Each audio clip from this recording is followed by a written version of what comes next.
Hello friends, रितूज किचनमध्ये तुमचं पुन्हा एकदा स्वागत.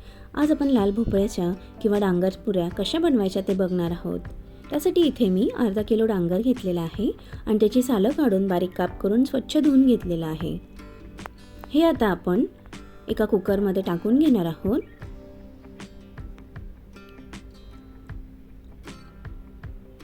त्यामध्ये आता आपण अर्धा चमचा जिरे टाकून घेणार आहोत, पाव चमचा हळद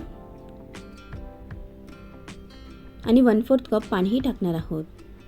जास्त पाणी टाकायचं नाहीये कारण डांगरालाही नंतर पाणी सुटते. आता आपण झाकण लावून कुकरच्या 4 ते 5 शिट्ट्या काढून घेणार आहोत. आपल्याला डांगर छान मऊसूत असं शिजवायचं आहे.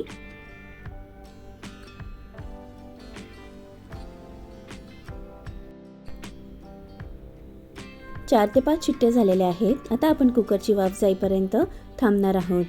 कुकरची वाफ गेलेली आहे आणि आता आपण डांगर चेक करून घेणार आहोत. तुम्ही बघू शकता डांगर किती सॉफ्ट असं शिजल्या गेलेलं आहे. आपल्याला असंच डांगर शिजवायचं आहे. हे डांगर आता आपण स्मॅश करून घेणार आहोत.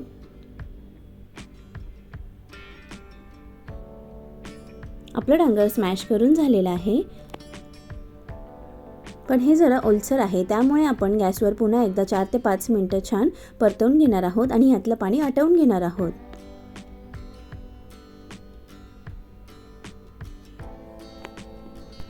व्हिडिओमध्ये दाखवल्याप्रमाणे एवढी कन्सिस्टन्सी ठेवायची आहे. आता आपण एका पातेल्यामध्ये हे बॉईल केलेलं डांगर टाकून घेणार आहोत. त्यामध्ये आता आपण 2 चमचे तीळ टाकणार आहोत, अर्धा चमचा धना पावडर, अर्धा चमचा जिरा पावडर, 2 चमचे लाल तिखट टाकणार आहोत. लाल तिखट तुम्ही तुमच्या आवडीनुसार कमी किंवा जास्त टाकू शकता. 2 चमचे डाळीचं पीठ टाकणार आहोत. पहिल्यांदा आपण इथे 1 कप गव्हाचं पीठ टाकणार आहोत. इथे पुरीचा डो तयार करण्यासाठी मी एकूण 2 कप पिठाचा वापर केलेला आहे, पण आपण हे कन्सिस्टन्सी ॲडजस्ट करत टाकणार आहोत. जेवढं पीठ डांगराच्या बॅटरमध्ये बसेल तेवढंच आपल्याला टाकायचं आहे. आपल्याला हा डो जास्त सॉफ्टही ठेवायचा नाही आहे आणि जास्त स्टिफही ठेवायचा नाही आहे. मीडियम असा आपण हा डो तयार करणार आहोत. आपला डो तयार झालेला आहे. आता आपण तेल टाकून हा डो एकसारखा करून घेणार आहोत. ज्यांनी कोणी अजून रितूज किचनला सबस्क्राईब केलं नसेल त्यांनी प्लीज सबस्क्राईब करा आणि बेल आयकॉन प्रेस करायला विसरू नका, जेणेकरून प्रत्येक येणाऱ्या नवीन रेसिपीजचे नोटिफिकेशन तुम्हाला सगळ्यात आधी मिळतील. आता आपण ह्या डोमधून एक पोर्शन काढून त्याची एक मोठी चपाती लाटून घेणार आहोत. चपाती जास्त पातळही नाही लाटायची आणि जास्त जाडही नाही ठेवायची, मीडियम अशी आपण लाटणार आहोत आणि त्यामधून आता आपण पुऱ्या काढून घेणार आहोत. व्हिडिओमध्ये दाखवल्याप्रमाणे एखाद्या वाटीचा किंवा एखाद्या झाकणाचा वापर करून तुम्ही या पुऱ्या काढू शकतात. आपण बाजूचा जो उरलेला पोर्शन आहे तो काढून घेणार आहोत आणि ह्या पुऱ्या ज्या आहेत त्या गरम तेलामध्ये छान मीडियम फ्लेमवर आपण छान तळून घेणार आहोत. व्हिडिओमध्ये दाखवल्याप्रमाणे छान तुम्ही पुऱ्या तळायच्या आहे, जेणेकरून पुऱ्या छान फुलतील. तुम्ही बघू शकतात आपली पुरी किती छान फुललेली आहे. या पुरीज तुम्ही गरमागरम एन्जॉय करू शकतात किंवा ब्रेकफास्टमध्येही खाऊ शकतात आणि ट्रॅव्हलिंगमध्येही ह्या पुरी तुम्ही नेऊ शकतात. 5 ते 6 दिवस ह्या पुरी व्यवस्थित राहतात.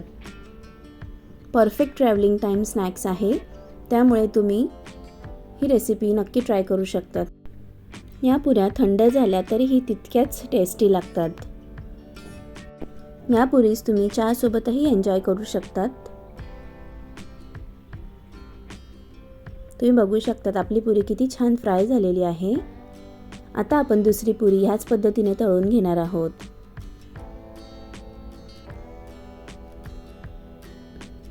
सगळ्या पुऱ्या आपल्याला याच पद्धतीने छान तळून घ्यायच्या आहेत. तुम्ही बघू शकतात की आपल्या पुऱ्या किती छान फुलत आहेत.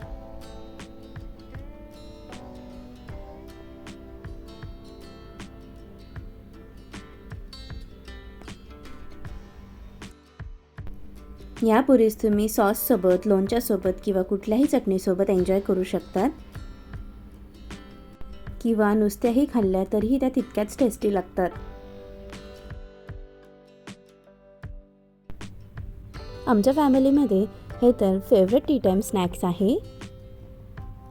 तुम्ही ही रेसिपी नक्की ट्राय करा आणि तुम्हाला जर आवडली तर हे नक्की कमेंट बॉक्समध्ये कळवा.